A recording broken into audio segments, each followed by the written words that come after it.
Ladies and gentlemen, it's good to be live. It's good to be live for the Thomas Take Sports podcast. It's good for me. It's good for you. It is good for everybody. I am very happy to be live tonight to hear your thoughts on my thoughts, as well as you guys just sharing your thoughts on what we witnessed this past Sunday. Buffalo Bills, Houston Texans. The headline is that the Buffalo Bills fell apart. And I think that that's a fair headline. I think that's a fair assessment from me that it was a rough day at the office for the Buffalo Bills. And during this show, I am going to set out to accomplish a number of goals, shedding light on the product or lack thereof that I've seen these last 2 weeks. There was the Buffalo Bills versus the Houston Texans, or the Buffalo Bills versus the Baltimore Ravens. 2 straight weeks in a row in which the Buffalo Bills have looked like a far cry from the team that started their season 3-0.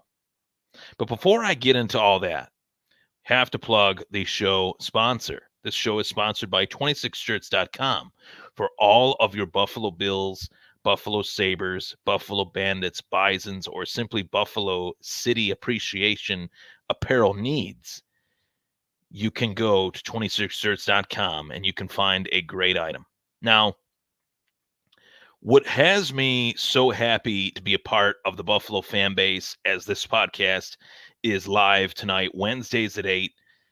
The last few weeks, I haven't been live. I've had a busy schedule. I've wanted to, just put out pre-recorded shows while the information that the Bills provide us is fresh in my mind, so I can give you guys a little bit of a fresher show. But this week was far different. This week, I said to myself, you know what? I want to give the Bills Mafia a live show to give my live take, my live reaction in real time so that they can throw their comments down on what we are witnessing, because we have witnessed a complete and total transformation for better or for worse. I think if you're asking like a Dolphins or Jets fan or a Patriots fan, they'd say for the better, but for the Bills Mafia, we would agree that the product we've seen these last couple of weeks has been for the worst. And I want to tell you guys just what my initial first thought was in regards to this Buffalo Bills loss at the hands of the Houston Texans. I have to tell you guys that my first thought, sitting on the couch watching the Bills blow this game against the Texans in the epic proportion that they did, my first thought was 8 years. 8 years of this. 8 years of Sean McDermott. Practically, you want to call it 8 years of Brandon Beane. Pretty close to it. But 8 years. And it'd be one thing if this game didn't happen so often. There is a stat out there that prior to Buffalo's I guess, one-sided drubbing against the Baltimore Ravens, that Buffalo had not lost a game by more than one possession in almost 3 seasons. You'd have to go back to 2021 where the Buffalo Bills played the Indianapolis Colts and allowed Jonathan Taylor to run wild in Orchard Park, New York, for the tune of 5 touchdowns. My dad was at that game. It was his first game at the Ralph in quite some time, and it will probably be his last. I'm not speaking for him here, but that was a terrible experience to go to a Bills game, and one that, the older you get, they're only so few and far between. There's only so much that, you can handle being in a crowd of that many people, but in those circumstances, that game did not provide an entertaining environment.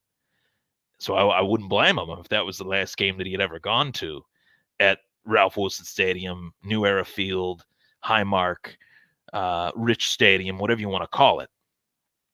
So a lot of people look at that stat and they say, wow, that's so impressive. That's so impressive that the Buffalo Bills have been able to stay in so many games and, win games by a little or lose games by a little. To me, that is a microcosm of Sean McDermott's tenure as the Buffalo Bills head coach.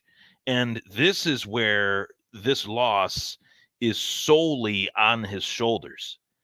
Solely on his shoulders. We can talk about Josh Allen being 9 for 27 prior to the final drive that, was basically the Bills' final offensive drive where they're pinned back at their own 3, and Joe Brady, offensive coaches, Josh Allen, they all agree that they're going to fire 3 passes to try to get a first down when that hadn't been working the entire day. For whatever reason, there's a lot of reasons that I'm going to get to, but the Bills' passing offense was just not working against the Houston Texans. From snap 1 to the final snap offensively that the Buffalo Bills ultimately had. So that makes us question, and rightfully so, Sean McDermott and his chain of command as the head coach. The offensive coordinator, he's got the headset on in the booth. He's going to tell the head coach what plays he's going to run, and the head coach ultimately has the final say. That's how it breaks down for most teams in this league. For Sean McDermott, I can only speculate that that's how it breaks down. I don't know, but for most teams, that is how it shakes out. But for the Buffalo Bills, I'm starting to have my doubts as to whether that's the chain of command that the head coach has within his staff. Is Joe Brady solely calling the plays offensively, and is Sean McDermott fully trusting Joe Brady to call the right plays? It would appear as if that is the case, because not only was there a horrible game plan offensively this week against the Texans, but there was last week as well against the Baltimore Ravens to the tune of 10 points. Guys have to remember, the Bills were 3-0 to start the season. They had averaged 30-plus points a week. Now, these last 2 games combined, they've totaled 30 points. So something has gone terribly wrong. And we could talk about a lot of things with this team in terms of the personnel, the players that they have at the wide receiver position. They don't have the guy behind my left shoulder there, high-fiving Josh Allen anymore. They don't have Stephon Diggs. We all knew that going into this season, that this team was going to be a lot different than what they had ever been these last 4 years. We knew that Josh Allen was going to have to play a little bit of a different game than what he had played these last 4 years. We knew that it was just going to be different, because when you trade away a player of the caliber of Stephon Diggs and what he brought to the table, we can have our opinions on Stephon Diggs off the field, and some of those are warranted. But the opinion on the field is few and far between in terms of disparity.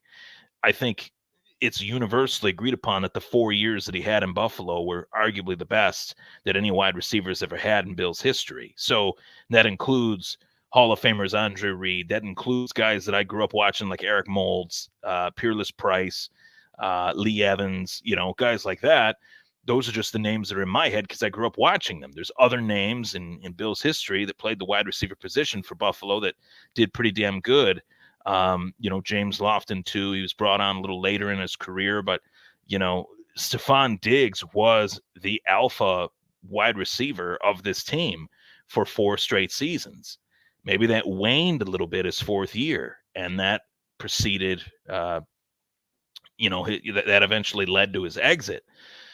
But it was so fitting that in a game in which Buffalo was playing against the team that they traded their number 1 weapon in terms of the wide receiver to, that they could not get the ball to the wide receivers that they brought in.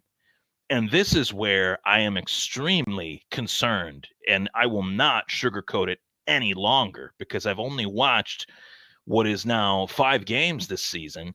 And in any one of those 5 games, whether the Bills have won those games, whether the Bills have lost those games, they've been unable to get the ball to their highest paid wideout on the team. It is not Keon Coleman. It is not Mac Hollins. It is not any of the Khalil Shakir, who is arguably the wide receiver 1 right now.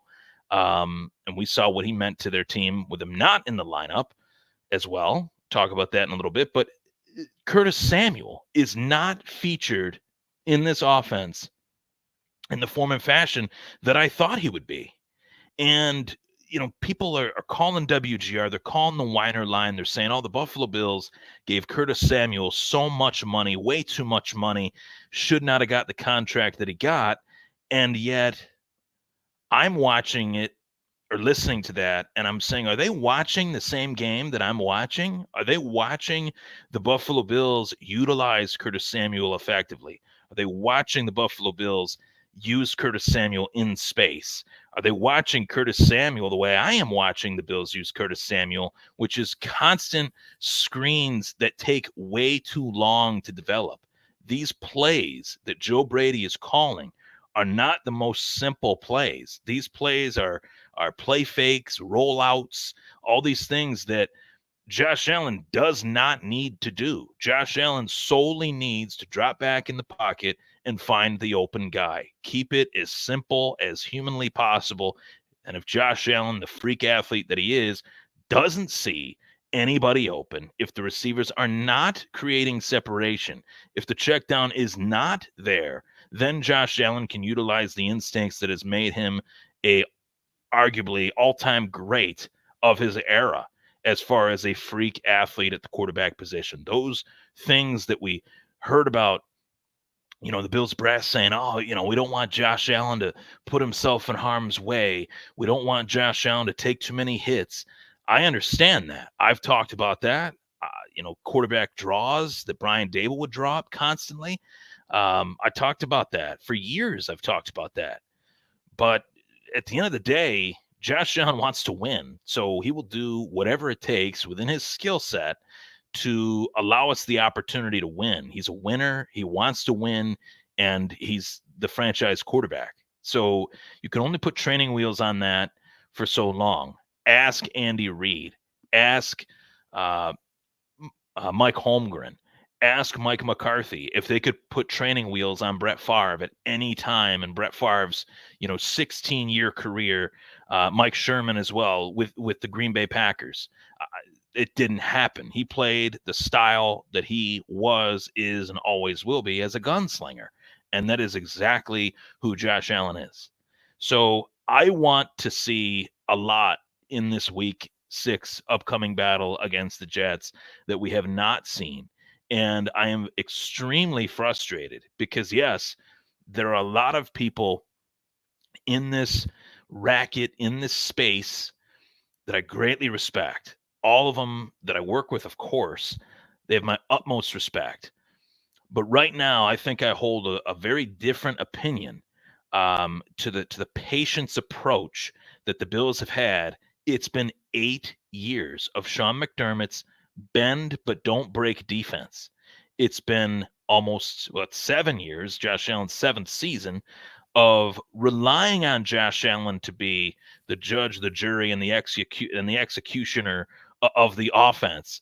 And it's frustrating. Even when they had Stephon Diggs, there were moments where last year they certainly didn't use Diggs in ways that were effective. He was kind of, waned out of this offense, which was partially some of the reason why he was traded. But all this chatter and talk about how terrible Josh Allen looked, and he didn't look good. I'm not saying he looked good at all, but I think there's more reason to say, okay, the weapons are different. Are they better or are they worse? Well, the results say that they're worse than the previous weapons and what we had as of now. But I will tell you that I don't think these guys are bad players. I don't think that Curtis Samuel is a bad player. I don't think that Dalton Kincaid is a bad player. I don't think Dawson Knox is a bad player. And furthermore, the constant comparison that I have heard from April till now, October, as we're now 6 weeks into the season, of the Buffalo Bills should have drafted Xavier Worthy. Instead, they drafted Keon Coleman. We shouldn't have drafted Keon Coleman. We should have drafted Xavier Worthy. I am sick and tired of hearing it. I don't want to hear it anymore because it doesn't matter. It's a talking point that just does not matter. And if you look at the numbers, Xavier Worthy and Keon Coleman almost in Mike Goldberg's words, virtually identical. So I don't want to hear about Xavier Worthy over Keon Coleman. They're two different teams, two different offenses, clearly. And if we're talking about whether or not Xavier Worthy was a good fit, we don't even know how to use guys like Curtis Samuel. How would we expect to use a guy like Xavier Worthy when we can't even neutralize a game plan, or I guess implement is the word, a game plan for Curtis Samuel and some of the other weapons? And there are weapons. I don't want to hear this talk about how they don't have enough weapons. I disagree with that. I adamantly disagree with that, because there are quarterbacks out there that are all-time greats, the Tom Brady's, the Peyton Mannings, the Josh Allens, that have made players around them better. Let's not forget that when Josh Allen was drafted by the Buffalo Bills and the weapons that he had at that time, they ended up bringing in John Brown and Cole Beasley. Buffalo went to the playoffs with John Brown and Cole Beasley as the wide receiver 1 and wide receiver 2. So all this talk about weapons, it's not about the weapons as to why this team fell apart. It's about how the weapons and how the players on offense are being utilized by the coaches that are drawing up the plays and implementing the plays and calling the plays that they are calling. I went back and I watched this game in great detail, guys. I got to tell you, yes, there were few and far between moments where the wide receivers had adequate separation. Wide receivers didn't have separation. Tight ends didn't have separation. But it was also repeatedly almost identical routes, 2 to 3 different routes that I saw on a play-by-play basis.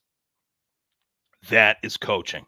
And that has always been the one facet in football that has mattered more than anything, is coaching. Now, in terms of Sean McDermott, I haven't even really touched on, I briefly touched on it. But the criticism of this man as the head coach of the Buffalo Bills is warranted. It is warranted. It is beyond warranted.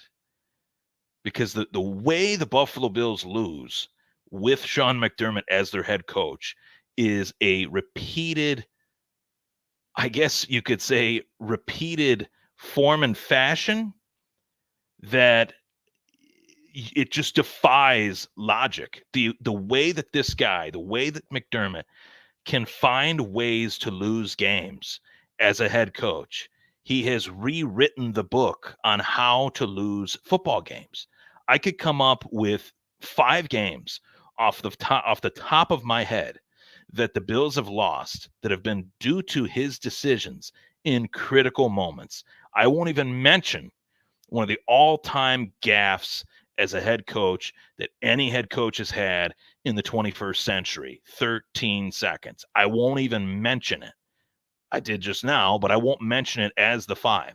I'll give you the Minnesota Vikings game against Buffalo in Orchard Park with Kirk Cousins as the quarterback, who found every single way possible to lose that game. I'll give you the game last week against the Houston Texans. I will give you the Indianapolis Colts drubbing. I will give you the Baltimore Ravens 2 weeks ago. And I will give you week 1 last season in a game that saw the New York Jets lose Aaron Rodgers for the season. The Buffalo Bills and Sean McDermott's big bad defense lost to Zach Wilson, who's not even on the Jets anymore. So that just goes to show you, and there's plenty more where that came from, but that just goes to show you that this is a guy that is a great defensive coach. I will never debate that. What he has done for this team, bringing this team from a playoff drought to out of a playoff drought in his first season as the head coach of the Buffalo Bills, was a hell of a way to introduce himself to the NFL as a head coach, to introduce himself to the city of Buffalo, Western New York as their head coach. But each year that the Buffalo Bills have had Sean McDermott, and I will throw in there Brandon Beane as their general manager, they have found ways to make this team worse over the course of the last 3 years. And it all goes without saying, but the criticism of McDermott in this coaching in critical moments is one thing. But then when you throw in the the timing of the Von Miller suspension, the timing of players being hurt, the same players always being hurt. And I've said this for years. The greatest ability is availability. There has to be more tough decisions that are going to come to roost in terms of the 2025 offseason. If this season continues down the path that it is going down, with Sean McDermott leading it down this path without any resolution whatsoever, as we've seen these last 2 weeks, the Bills will not make the playoffs. They will not win the division. They will not be the team that people think that they should be and that they are. And a lot of that has to do with their leadership from the top to the bottom. And to be honest with you guys, I can't go into any game feeling as confident as I had in previous years, because this is a much different team than what they have put out there these last 5 or 6 years. There is no Jordan Poyer. There is no Micah Hyde. They're susceptible to getting beat deep. It's happened twice in 2 weeks. They're susceptible to leaving guys open. They never left guys open before. There are plenty of things that the defensive guru or stout defensive bend but don't break defensive mind that is Sean McDermott has got to tweak, has got to fix, has got to come away with a feeling of, are we actually seeing improvement? Are we actually seeing this team get better? And we're seeing them get worse. We're seeing these last 2 weeks have been a major eye-opener. We're not only seeing them get worse, we're seeing their flaws. And their flaws are allowing teams to do whatever they want to do. And I will tell you this, guys. Just like a few weeks back, where I was talking about quarterbacks that give away games and stuff like that. We're talking about quarterbacks a few weeks back. And it's like, I don't see CJ Stroud, giving a team a game, with a turnover or anything like that. I was so wrong. CJ Stroud gift wrapped the Buffalo Bills this game, and they gave it right back to him. It was the most unsettling gaffe that I've seen once again from Sean McDermott. I want to get to some comments here as well in terms of the pod here. So let's get to them here. I really appreciate everybody tuning in. So Ken Zintel says, has Josh Allen lost a step? I think so. I completely disagree. I don't think Josh Allen's lost any step whatsoever. To be honest with you, I think that they have put Josh Allen in a position to fail, and that's based upon salary cap. And I was about to mention that when I talked about Brandon Beane. The timing of this loss and the timing of Von Miller being suspended prior to this game goes down as one of the worst further reasons as to one of the most underlying worst signings in Buffalo Bills history, at least in my lifetime. I'm not going to speak for the 60s, the 70s, the 80s, the 90s, barely. I mean, I'm 32 years old. But I will speak to as far back as the Flutie Johnson stuff. I mean, this is one of the worst signings that the Bills have ever had. The money was bad, the timing was bad, and the player's career in which they signed him to that money. And anybody can tell me that Von was great the first 8 games as a Buffalo Bill prior to tearing his knee and this and that. Well, that same knee that he tore was the same knee that he tore in college, the same knee that he had problems with in Denver. So they knew that he had these knee problems, and they signed him to a lot of money.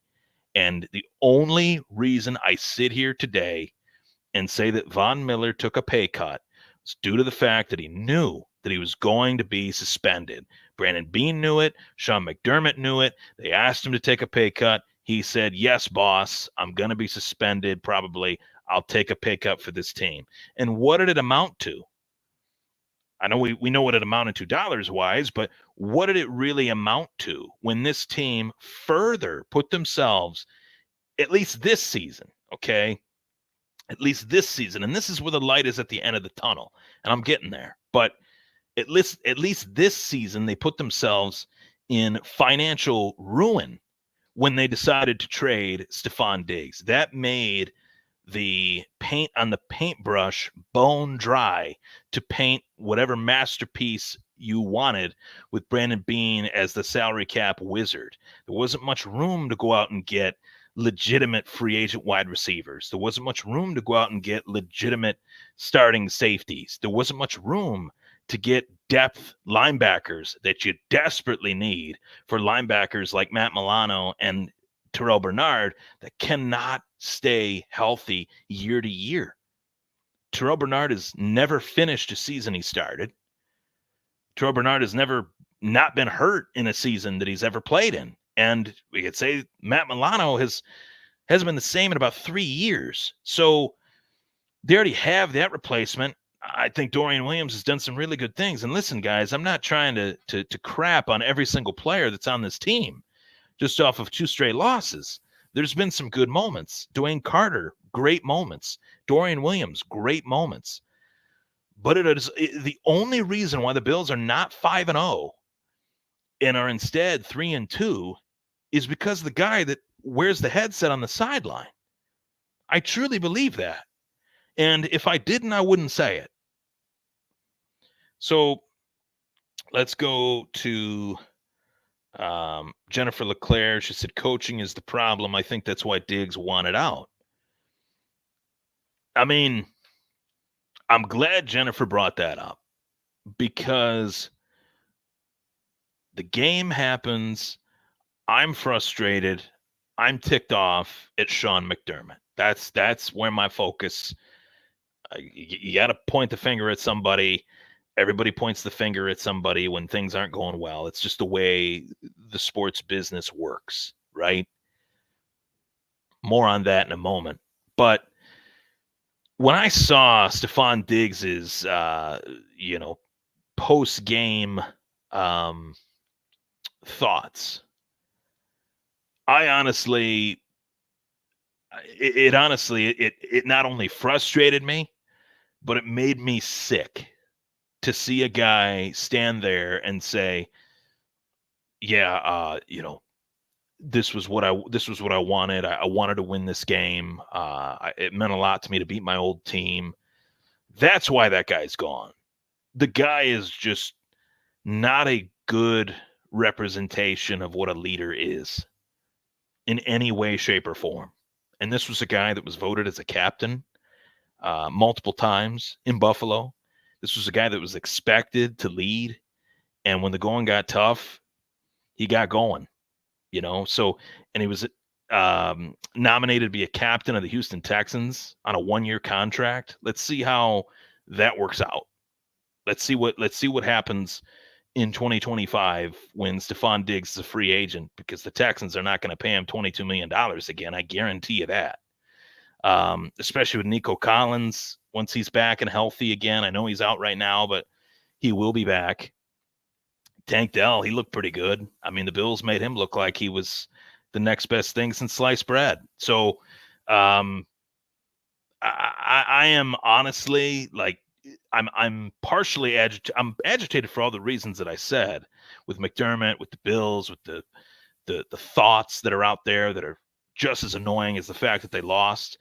But that made me sick. Like, knowing the Bills lost that game, knowing that he could go out there and say, oh, I really wanted to beat my old team and this and that, just basically kicking dirt on the Bills while they're down. It was disgusting. And to be honest with you, the moment that they embraced with Josh Allen and Stephon Diggs, it was so phony. It was so fake on Diggs's part that it just goes to show you that who the hell knows what went on these last 4 years between those two guys. I mean, the portrait behind me.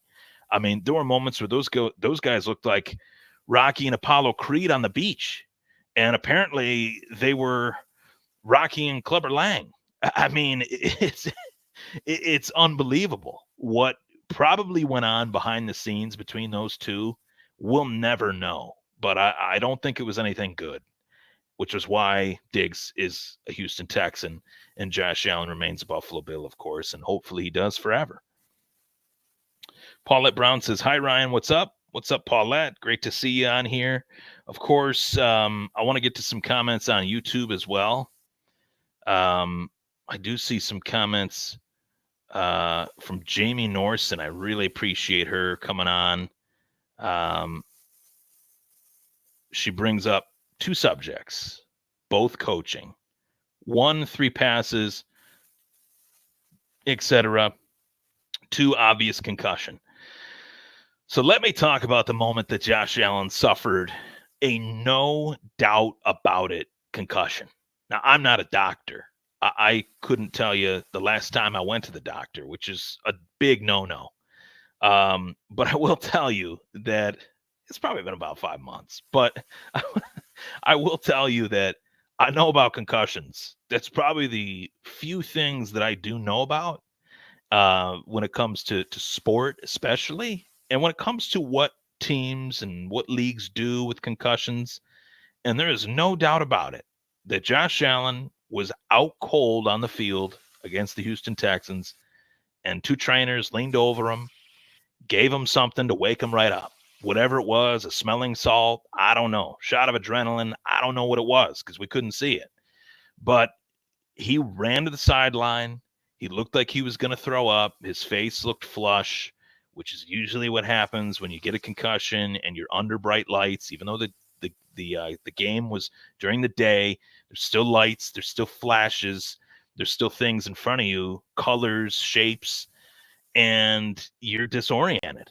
You're in that la la land, seeing Tweety Bird and Sylvester and all the Looney Tunes. And you're at a point where it takes a long while to come back. It is not something that happens like that. It's something that takes, I would say, 5 to 10 to 15 minutes, depending on the severity of the concussion. And you got to think the sequence of events.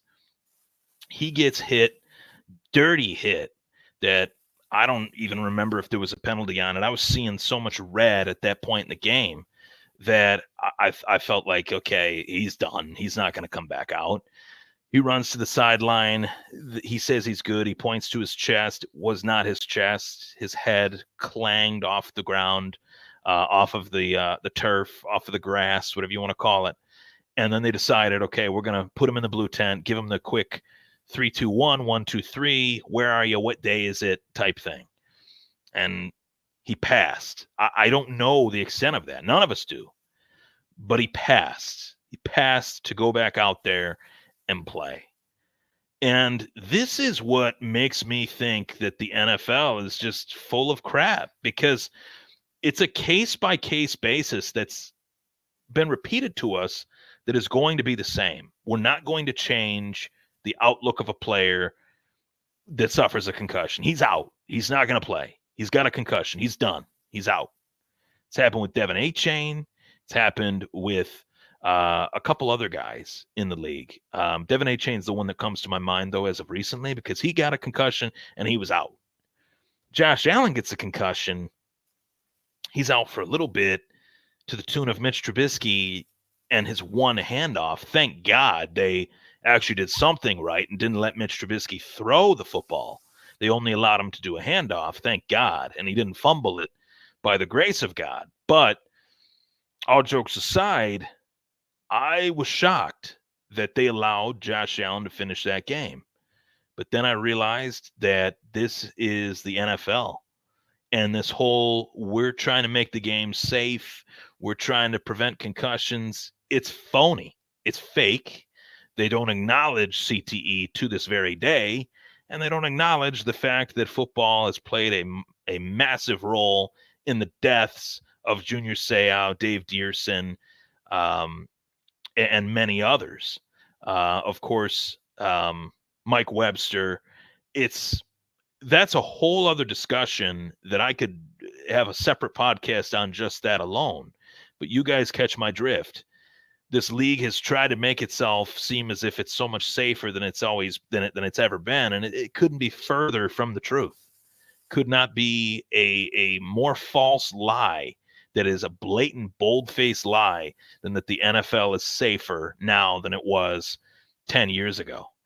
Maybe by numbers, statistically, there might be less concussions, but they still happen, and teams still force the majority of their players to come out and play during those, concussed moments. Oh, you're good enough. You can go out there. No, it's either he suffered a concussion or he didn't. And if he did, he shouldn't be out there, period. That's what we were told when they said that they were going to make this game safer. That's what we were told what they were going to do when they said they were going to make this game safer. And they have not. So they have lied to you, they've lied to me, and they have allowed teams to put players in harm's way. And usually when they do that, it is the team's best players, the Josh Allens, the Tua Tagovailoas. For all my criticisms of Tua's game, all my criticisms of saying that Tua is not who they thought he was, which he's not, but they really robbed that kid of a career, which is why these repeated concussions continue to happen. This fluid that is around the brain that is rattled when your brain hits the back of your skull is lessened and lessened and lessened with each concussion that you have. Which is why guys like Aaron Hernandez, when they studied his brain looked like an 85-year-old man's brain because he had no.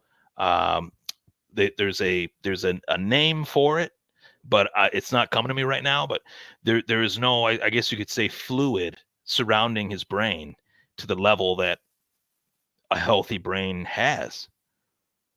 Tau protein is what they call it. So definitely a lot to discuss with that. I am shocked that he was asked to continue to play. I'm not shocked that he wanted to play.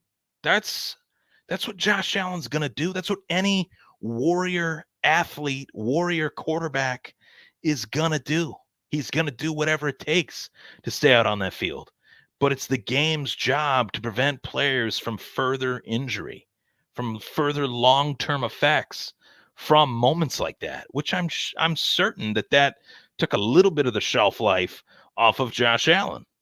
No doubt about it down the road that is going to take the shelf life off of something in his life, whether it's he forgets to go to the peanut butter pantry or whether he plays 1 year less than what he was originally supposed to, or both. Sounds silly, but it's really not, guys. We are 2 weeks away or a week away from Brett Favre announcing that he has Parkinson's disease. And you guys, that are watching this and listening, that follow football and all the other sports out there, football, head injuries, trauma, no history of Parkinson's in Brett Favre's family at all. Brett Favre is the poster boy for toughness, durability, discipline, longest consecutive game streak in NFL history. He was the Iron Man of quarterbacks for all time in the National Football League. And Josh Allen is a lot like Brett Favre. I made that comparison before. I'll make it again. That's just another reason to make it. So, of course, Jamie then asks, what should we do? I never want to change coaches during the season, but WTF. I tell you, Jamie, I can sit here with a straight face and I can tell you, despite my frustrations over these last couple years, really since 13 seconds with Sean McDermott, they haven't fired him yet. They didn't fire him last year. They didn't fire him the year before. I highly doubt, barring anything crazy, that the Bills decide to fire Sean McDermott. And I have a theory as to why that is. Now, for anyone that's living under a rock, the same person owns the Buffalo Bills and owns the Buffalo Sabres. We know that. We also know that Terry Pagula, the guy that owns the Bills and Sabres, hasn't really done a good job with the Buffalo Sabres. He's gone through a lot of coaches in excess. I couldn't even name the amount of coaches, but it's been so bad over the last 13 years that the coach that they originally fired when Terry was the owner is now the head coach again of the Buffalo Sabres. So maybe, just maybe, my theory might be wrong. could be right, but my theory, I don't know for certain, but my theory is that Terry Pagula is afraid to make a mistake. He's afraid to fire Sean McDermott because he doesn't know who to replace him with. He's afraid to fire Sean McDermott and make a buffoon hire like that of Rex Ryan. So that's my take on that. I don't think Sean will go anywhere. He's under contract. And I think it should be reviewed. I think that if it really depends on how this season goes. If the Bills don't make the playoffs, then Sean's got to go unequivocally. That's it. Thanks for the memories. We got to move on. Too talented. We're getting some, cap space coming. Maybe that's how Terry looks at this too. Maybe he's so entrenched with these two guys, which I think he is. I know he is, that the light at the end of the tunnel that I was referring to was and is the simple fact that I knew, guys, I talked about this in the summertime when there were birds flying and the sun shining. I talked about this in this room. I moved into this apartment in April, and right after the draft, I talked about how the Bills specifically are not going to be as good as they were in previous seasons due to their salary cap. They couldn't go out and sign notable free agents that they needed. That if they had the cap space, I really believe in my heart of hearts that Brandon Beane would have made a lot more moves than what he did because he's seen it.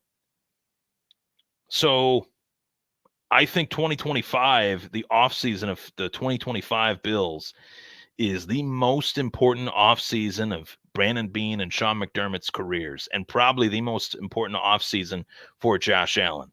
I think the world of Keon Coleman. I think Keon Coleman is going to be a great wide receiver 2 in this league once the Bills pair him with somebody else. Dalton Kincaid, stud. I think the guy's great. Dawson Knox, who does not get enough touches, looks, whatever it may be. Obviously the guys love him, that the women love him, but he's not getting his opportunities, and he should be. So hopefully that changes this week. Let's talk Jets. I'm ready to get into this week. So all this talk about coaches and holding coaches accountable and putting coaches putting players in position to succeed and all this stuff that we've talked about tonight together here that I've shared with you guys. The New York Jets owner, Woody Johnson, he said enough was enough. He said, you know what, Robert Saleh, you're just not doing it for me anymore. I got to move on. We got to go in another direction. He was the only person that had anything to do with that decision. I want to make this very clear, guys, that Woody Johnson was the only person that had anything to do with the decision of firing Robert Saleh. No other player or coach had anything to do with Robert Saleh being fired. If you guys believe that, and if you guys didn't notice the sense of sarcasm, if you guys think that Woody Johnson was the only person that was in charge of the decision to fire Robert Saleh, then I will stand here as a 6'8" tall, just juiced, jacked dude when I'm the complete opposite. Okay, I'm 5'7" and I'm husky. Okay, we'll put it mildly. Aaron Rodgers fired Robert Saleh. Woody Johnson did not. This was a decision, as has every decision made within the Jets organization, has been all about number 8 of the New York Jets, Aaron Rodgers, since they traded for Aaron Rodgers. Every decision has been made under his eye, under his advice. And anyone that tells you different, including Aaron Rodgers, is a liar. They are a liar. Okay, that's the first thing that we have to talk about with the Jets. Now, in terms of leadership and such, yeah, the Woody Johnson from the top rope, he comes off the top rope. He says, we're the most talented team, that we've ever had. Tries to drop a people's elbow on the NFL media, and it says that they have the most talented team. They are talented. They have a great running back in Breece Hall. They have another good running back in Braylon Allen. They have Garrett Wilson. They have some veteran wideouts like Alan Lazard. They have a stacked defense, a great front seven, great generational corner in Sauce Gardner. So, yes, I do agree with Woody Johnson that the New York Jets should be a lot better. And if there were any other team, they probably would be better. But for whatever reason, the New York Jets have like this permanent, I guess, crap stain on their organization that just won't wash off. No matter what they do, they could go out and get X, Y, and Z, and it just doesn't work because they don't have leadership. They don't have an eye for guys that are leaders. And Aaron Rodgers is the guy that you go get to be your franchise savior. Oh boy. And this was before the injury. I was saying this stuff, guys. This was before his Achilles snapped like a celery stick at a barbell restaurant. I mean, come on. This was a joke of a trade. This trade will go down in history as one of the worst trades in recent memory. They traded for an old, dusty old fart quarterback that has nothing left. He can't move in the pocket. He can throw inaccurate balls now because he cannot slide in the form and fashion that he used to be able to. We see glimpses of it. I will say that. We see glimpses, but we also see glimpses, far more than just glimpses, of Aaron Rodgers faltering and not being the guy that he was. This is the beginning of the end. I make no mistake about it. This will be the last year that Aaron Rodgers plays in the National Football League. This season's already been a disaster for the New York Jets. The only way they felt like they could save it was to fire the one guy that actually helped their defense. It's a really tough sell for me. Goes without saying, I don't believe in things that are just coincidence. I never have. I never will. Aaron Rodgers shoves Robert Saleh on the sideline. You mean to tell me that Aaron Rodgers had nothing to do with that guy being fired? Are you kidding me? What a joke. Whew, I'm heated, but I'm right. So let's get to it. Jeff Albrecht is given the task to go up against Sean McDermott in his interim head coach debut. You couldn't pick a more ripe apple for the picking than Sean McDermott as your first NFL head-to-head coaching matchup. You got one coach who's never done this before against another coach that finds every single way possible to lose a game within one possession that you could possibly come up with. It's like a Rubik's Cube of finding ways to lose games by one possession. Nonetheless, I do think the Bills will win this game, and I think they'll win this game for the majority of reason of what I've been saying. They know this. I know this. You know this. They are finding ways to lose games, and it has to stop. And it has to start against the Jets. It has to start. The stop has to start, I guess I could say, with whooping the Jets in East Rutherford, New Jersey, against the New Jersey Jets. Now, make no mistake about it, Josh Allen had a lot of problems against the Houston Texans defense. I think he's going to have a lot of problems against the New York Jets defense because he always has. And as I mentioned, the New York Jets defense is very, very good. So I think it'll be a close game. Aaron Rodgers is not 100%.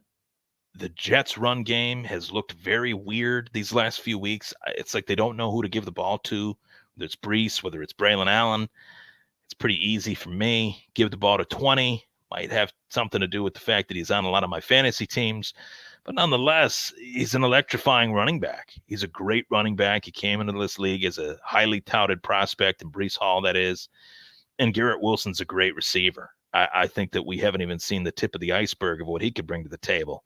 Really, if the Jets had a primed and ready quarterback, I think we'd be talking about a much different team. But instead, they went out and they got a guy that was past his prime, that was waning in Green Bay. And I think that was the reason, that is the sole reason why the Jets have the record that they have. He didn't play well against Denver. He didn't play well against Minnesota. And that's the reason why Robert Saleh gets fired. It's very strange, but the Jets are going to jet. I've always called them the New Jersey Jokes. And honestly, they're not wise guys, pun intended. So I think the Bills are going to beat them. I think this game is going to be close. I will go as far to say that I think that it'll be a one-possession game. I think Aaron Rodgers knows that he has to really be on his P's and Q's for this one because Buffalo's defense, that defense deserved so much more than what the offense gave it last week against Houston. Buffalo's defense was the shining light in that game. They did everything they could in the second half of that game against the Houston Texans to help the offense get back into the game. And they did that. This game was tied 20 apiece, Bills, Texans. And yet the offense, when it mattered the most, Sean McDermott let Joe Brady call an all-time gaffe of a drive on their own 3-yard line. That's why the Buffalo Bills lost against the Houston Texans in a nutshell. For all the reasons I said, but that's how that loss will go down in history as one of the dumbest losses of this season. As Mike Greenberg said, maybe the dumbest this season. So as I tend to get to that point where I'm wrapping up the show, guys, I knew I was going to bring something extra tonight. I was feeling it. The juices, the podcasting juices were flowing inside me. My thoughts were swimming as we, reached into this show here tonight, Wednesday at 8. I've been on for almost an hour, which is, I always like to be on a half hour, 45 minutes. But you know what? Tonight deserved it because the Bills are regretfully so. I hate to admit this, but they're giving me so much to talk about, and none of it's good. I mean, there's a little bit here and there that's good, but the majority of it has been bad. And even in their victories, guys, and I'm not one to go back and nitpick and say that they didn't do this right, they didn't do this right, but their victories have aged poorly. And what I mean by that is they beat the Arizona Cardinals. Arizona, they're not that great. They're better, but they're not that great. Miami, they're terrible. I mean, Miami's been terrible. They've been on the verge of being terrible for the past couple years. The dam of Tua was going to break, and it was painfully obvious. And their defense is much, much worse. And they've changed coaches, D coordinators, hasn't worked. It's just been a mess. Injuries, it's been a mess in Miami. And then Jacksonville. Jacksonville is probably the worst team in the NFL right now. And then we lose to, I think, a very scary team in the Baltimore Ravens. If the Baltimore Ravens, I will go out on a limb and say that if the Baltimore Ravens go out and they trade for Devontae Adams, they're the Super Bowl favorite.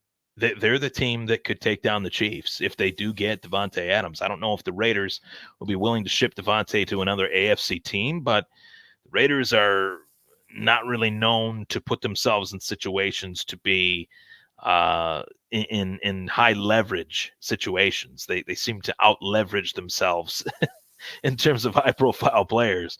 So I think that he'll get traded to a team that needs him, and Baltimore would be a good fit. I'd love to see Devontae Adams in Buffalo, but the salary cap is a mess in Buffalo for 2024 because they traded Diggs, because they let go of Trey White. And those were things that they had to do. They had to take 3 steps forward. They had to take 2 steps back. And I think that is in a microcosm the 2024 Buffalo Bills. I don't know what this season is going to lead to. I am not as confident as I was heading into this season at this point. I'm not.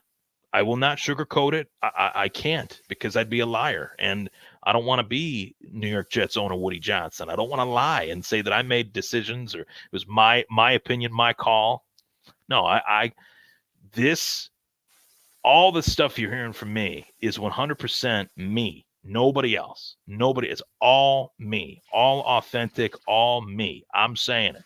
I think that the Buffalo Bills have the talent to win the AFC East. I think they have the talent to win in the AFC wildcard round, to get themselves back to a point where they're playing in the AFC divisional round, and we'll see where it goes from there.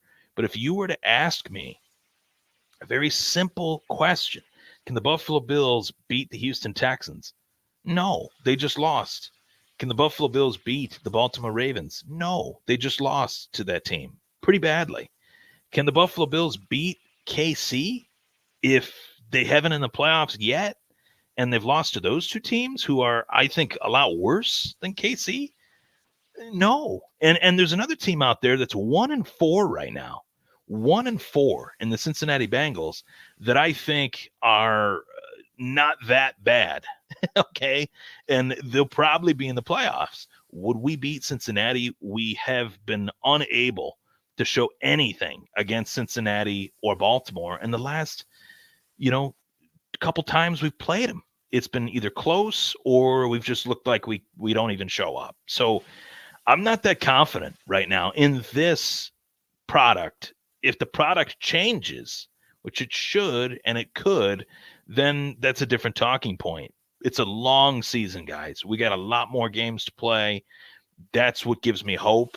But at the same time, the product that I'm seeing is not good, and it's not trending in the right direction. And I have doubt that the coaches know how to fix it. From all the interviews I watch all the interviews with the coaches, positional coaches, head coaches, sports takes, all that stuff. And I don't do it to form my own opinion. I do it to cleanse myself of information, and just be in the know as much as I can. And I like it as a consumer of content myself. But I tell you guys, I am not confident in the coach's abilities to recognize what the actual problem is, because if they knew what it was, it would have been fixed in game, and it was not. So that's my take. A lot of takes within the Thomas take tonight, and I definitely think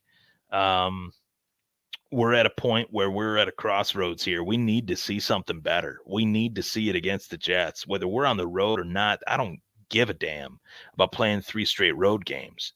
You have Josh Allen. You have a decent defense. You got to make the weapons that you do have into weapons. That's what good coaching does. Peyton Manning didn't have Marvin Harrison every year of his career. I'm sure he would have loved to have had him. Tom Brady definitely didn't have Randy Moss, every year of his career. He was only on the Patriots for like 2-3 years. And those guys made it work. Pat Mahomes, he didn't have Tyreek Hill for many years of his career, and he made it work. Coaching in this league has and always will matter.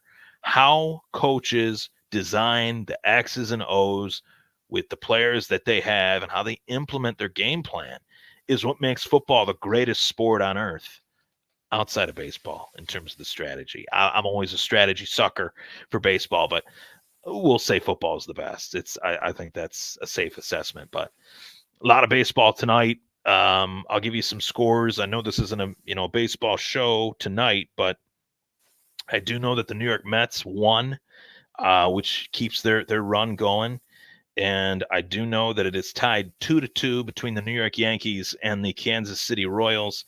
I would love to see the Royals win for obvious reasons. Go Red Sox next year, playoffs.